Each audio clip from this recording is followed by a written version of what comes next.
Hi, my name is Robert Mansour, and today I'm broadcasting to you from my home office in Los Angeles.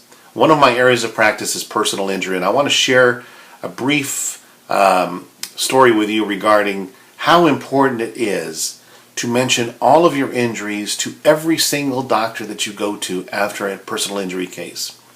You see, one of the reasons that clients have trouble with their personal injury cases is that they go to one doctor and they mention a couple of injuries. They go to another doctor, they mention different injuries. And it makes sense because if you go to an orthopedic doctor, you don't want to tell him about, necessarily things that are not related to his field. Let's say you're having some vision trouble after the accident. You may not mention that to the orthopedic doctor because you figure, what does the orthopedist have to do with my vision? Or you might be having trouble with your vision after an accident. You go to an eye doctor and you forget to mention the fact that you're having severe shoulder pain or severe hip pain after the accident, or you're having your chest wall is hurting you every time you breathe in. You may not mention that to the eye doctor. And basically, the illustrations can go on and on, but here's the deal. The insurance company evaluating your case, that personal injury adjuster who is watching your case, they are going to be looking at those records with great detail.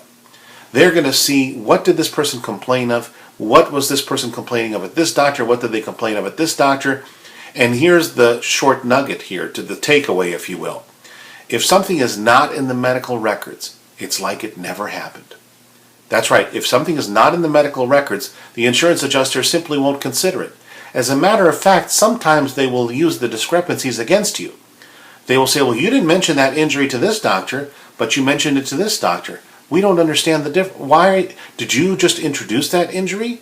And your argument will be, no, I didn't think it was necessary to tell that doctor about that injury.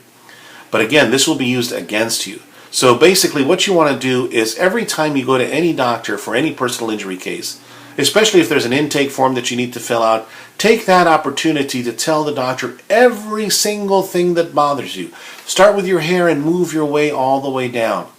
Your body. If your hands hurt, your shoulder, your back, by the way, the back is upper, middle, and lower. So you also want to be very specific in your complaints and very illustrative and demonstrative with your complaints. Don't just say, my back hurts. That doesn't really help explain anything. But if you say, I have shooting pain that goes down my back into my leg like sciatica, and it bothers me every 15 minutes, and it's like somebody poking me with a pen very, very sharply, that's a little bit better than just simply saying, my back hurts. So once again, make sure you mention every single injury to every single doctor that you go see after a personal injury case, and also make sure that you're very specific about your complaints. Not just that simply this hurts or this hurts. That doesn't really help anybody appreciate what you're going through. Thank you very much for watching this brief video. My name is Robert Mansour, and I appreciate you visiting.